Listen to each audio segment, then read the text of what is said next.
Tonight, minutes after an interview with Hot 7 TV News, the circus really comes to town when the Suarez Brothers Circus location is invaded by gunmen.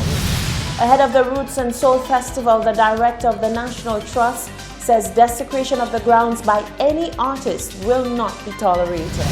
And the gay and lesbian community commends Pride 758 activities. We have that and more coming up. This is the Hot 7 Nightly News with Lovelace and Amy Joseph. Good night. It is Friday, the 23rd of August, 2019. Welcome to the Hot 7 TV Nightly News. We're on Flow Channel 117, also being simulcast on Kiss FM, also on our website, www.caribbeanhottv.com, or on our free Caribbean Hot FM mobile app. I'm Lovely St. Amy Joseph. Thank you for joining us. The circus is coming to town, and Hot 7 TV News was on location to find out more about the planned activity. Not long after wrapping up an interview with organizers on site at Malabar Beach, Hot 7 TV News received word that armed men had accosted the team and that someone was shot in the process. Solange Alfred begins our reporting. Shots rang out mere hours after Hot 7 News interviewed management of Suarez Brothers Circus. Organizers expressed their excitement to bring an entertaining event to the island, which they say has been positively reciprocated by locals. However, caught in the crossfire of a robbery went wrong were two of the members of the circus. An eyewitness account of the matter implicated a white Suzuki Swift, plate number PL2019, which pulled up at the circus site at Malabar Beach on August 23rd, with two men exiting the vehicle and demanding a pouch from the circus financial controller. The eyewitness says after refusing to give the bandits the pouch, the financial controller, who is a Mexican national, was shot. Upon hearing the shots, the crew working at the site rushed to the assistance of their colleague. This is when the eyewitness says the gunmen fired indiscriminately at the rushing crowd of workers. Another Mexican national sustained gunshot wounds as a result. The eyewitness says the gunmen then grabbed the pouch and made their getaway. The pouch is said to have contained $1,000 in cash and the passport of the financial controller.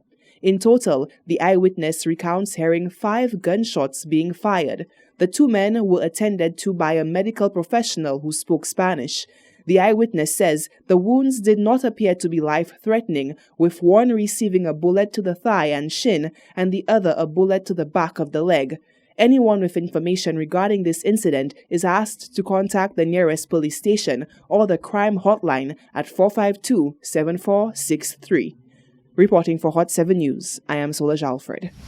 Thank you, Solange. Ahead of the upcoming Roots and Soul Festival at the Pigeon Island National Landmark, Trust Director Bishnu Tulsi says artist performance which desecrate the park's grounds will not be tolerated.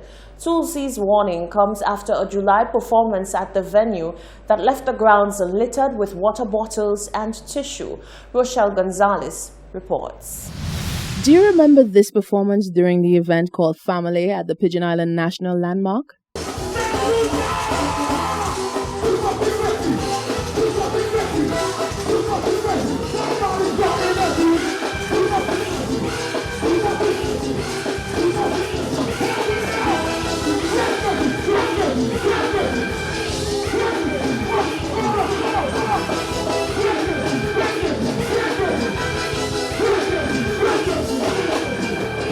The artist behind the scene was Dominican soca star Asa Banton, who was the closing act on the night of July 10th, following Bungie Garland. With the upcoming Roots and Soul Festival set to commence on Friday the 23rd of August through to Sunday the 25th, the matter of destruction of the grounds by both artists and the crowds was brought up to the National Trust Director Bishnu Tulsi, who said actions of this nature will under no circumstances be tolerated. Tulsi said before his stint as SLNT director comes to an end, he will ensure that measures are put in place to prevent such occurrences in the future.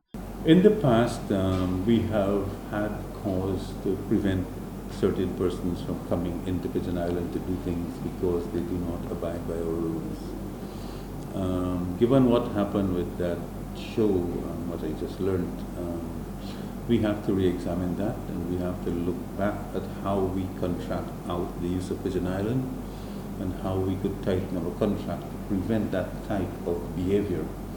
As I understand it, it was the main act who was encouraging this. Now that is not acceptable on Pigeon Island, and we will certainly have to look at our contractual arrangements moving forward. On the other hand, Tulsi said all is in place and the setup is right on schedule to host the two main events. Preparation started since the 12th of August, and it takes a long time to set up for an event like this. As you could see from the grounds, it's a lot of infrastructure that has to be brought in. We were challenged by the weather because we tried to restrict movement and works going on the grounds when it's raining and immediately after, so that delayed some of the setting up. But the team from events company of St. Lucia are fairly cooperative and work with us to minimize impacts on the grounds. But yes, we will be ready, and on Monday morning the park will be ready to receive visitors as well, because we have been doing this many years now, and we have a system in place that before the last staff or leave, Pigeon Island is clean. So they work after the show into the morning to ensure that we are ready. Tulsi revealed that he will be hanging up his hat as SLNT director at the end of October. Reporting for Hot 7 News, I'm Rochelle Gonzalez. Thank you, Rochelle. The 23rd of August marks the start of Pride activities, with the first scheduled event being a press launch which outlined the initiatives looking to be implemented by the organization 758 Pride. The theme for the activities is Persist with Pride, and coming up against heavy opposition from religious organizations, a representative says the LGBTQI community will persist amidst the onslaught of critics. A spirit of resilience surrounds the LGBTQI community as the organization 758 Pride marches on with scheduled activities planned to bring awareness to issues affecting LGBTQI people. To kick off the Pride celebration, a press conference was held at Bay Gardens on August 23rd. Member of St. Lucia 758 Pride Committee, Maria Fontenelle, says the Pride celebration looks to alter the culture deeply rooted in St. Lucia with regards to the treatment of LGBTQI people. What does LGBTQI mean? People hear lesbian, gay, bisexual, transgender, queer, intersex. They hear all these acronyms, you see the flags, etc. But people are not always aware. People usually operate from a very visceral place. That just is a reaction to what they have been taught, what has been said to them, which has come from a religious place more often than not. And many of them, while they are not religious themselves, they will hold on to that ideology because it is something that has just been so imbued in our culture.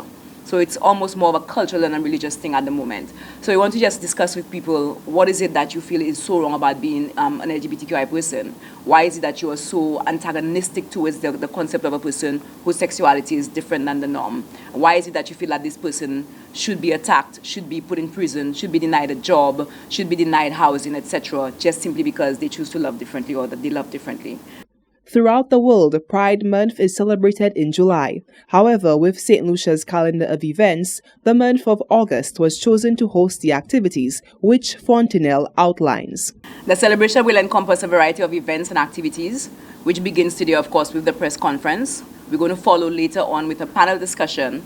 The panel discussion will be moderated by Jerry George, who is a noted media professional in St. Lucia. And on the panel, we have Janika Simon, who's also a media professional, Terry Finisterre, a media professional as well. We have Catherine Seelys, who is the head of Raise Your Voice in Lucia, an advocacy organization dedicated to women and girls in situations of domestic abuse. And we also have Amin Mugabe Flood, who is an out LGBT person on St. Lucia. They will all be speaking to their experience, to how they have supported the advocacy and how they have been allies to the LGBTQI community in their own personal spaces, as well as discussing how the media treats with and impacts on the public's perception of LGBTQI people in St. Lucia, and a bit on the history of LGBTQI people on St. Lucia.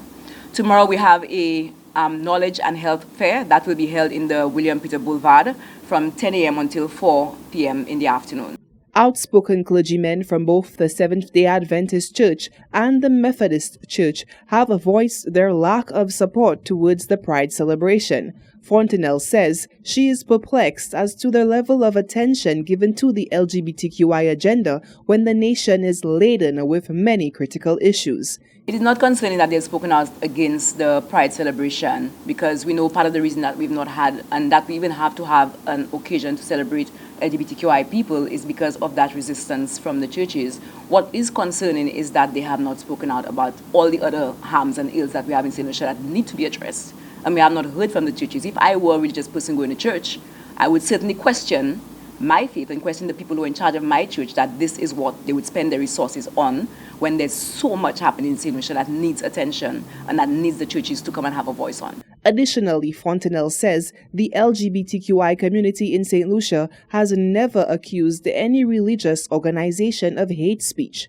Furthermore, several organizations are scheduled to be part of the health fair, slated for Saturday, 24th August at the William Peter Boulevard from 10 a.m. to 4 p.m. Reporting for Hot 7 News, I am Solange Alfred. Former president of the Holiday Taxi Limited, Lucien Joseph, says insinuations made by the assistant secretary on the new executive of Holiday Taxi are baseless. Joseph sought to respond to allegations alleging he had gone after the very same contracts as the business in hopes of destroying the organization. He says he is within his right to pursue any contract available, and Holiday Taxi should work towards securing its place as the choice business instead of attacking him. Solange Alfred reports. A press conference called by the new executive of Holiday Taxi Limited on August 23, 2019, provided members of the executive an avenue to voice their pleasure with the new management style of the operations. However, coming out of that conference were allegations hurled at past President Lucien Joseph by Assistant Secretary Constantius Fossois, who says if Joseph is not captaining the ship of Holiday Taxi Limited, he is looking to see to its demise by going after the very contracts the business is pursuing. The former president doesn't talk to none of the board members. He's upset because he was removed by the shareholders, and he doesn't talk to most of the shareholders. The former president has been on a campaign to go after every contract that this present company have. The former president insists that if he's not the president, he will mash up the organization. But it will not, because we have good men and women who understand and will work hard to bring this company to a higher level. Former President Lucien Joseph would not let these accusations go unanswered. The current shareholder in Holiday Taxi Limited says the statements made by Fossois are baseless. However, as a good business practice, nothing stops him from pursuing the very contracts as Holiday Taxi Limited. I am amazed to hear this kind of statements, because really the freedom of association in this country have not changed. And there is nothing that deters anybody from trying to move ahead. I was president of Holiday Taxi. I was removed by the guys, and the guys sent a memo to different areas which we were doing business with by saying to them that they do not want me to do any business on behalf of the organization. Now, any other organization that believe I have the talent, I have the efficiency, the brilliance to lead them to another standard, like I did for Holiday Taxi. While you might hear a lot of guys will say, well, I did not run the organization well. But every one of them that was talking to you yesterday I brought them in. I was the one that took this organization from not one bus. They had about $16,000 on an account, and to put it to where it is there now. So then it is my free will, it is my rights as a St. Lucian to go outside there and look at for which pond I want to fish in. And that's what I have done. Joseph says though his tough leadership style was not favored by the members who through secret ballot ousted him from the helm of leadership back in May 2019, he will continue to push on regardless. They was on the radio saying I'm finished, they don't want to see me again, and they had motorcade all over the place. because the dictator is gone. And I love that word dictator, because the reason why I love the word dictator, if you looked around the world, all the great leaders are called dictators. So it's not, when you're somebody here like this, it's just like somebody call you Neg Mahon. If you want to get upset, Neg Mahon is a brilliant person under the law, because the Neg Mahon is the people that fight for liberation of black people. So things like this, that does not worry me. But I find it was very strange yesterday to see, what is his position? Assistant Secretary of Holiday Taxi will come and call the media and waste your time to make some non-allegation whatsoever. That's baseless, useless, and anything else. Joseph says he is within his constitutional right to render his services to any business he desires, and questioned why Holiday Taxi Limited remains threatened by him. He asserts the executive of Holiday Taxi Limited should have no qualms with him if their claims of a better management style are factual. Reporting for Hot 7 News, I am Solange Alfred. The actions of the island's Prime Minister Alan Shasney have been blasted by member of the opposition St. Lucia Labour Party, Joachim Henry. He says he was taken aback by the way the Prime Minister acted towards a female member of the local press after she tried to question him on a hot-button issue. This has been the second time that the journalist Janika Simon has been the target of such treatment by members of the current administration.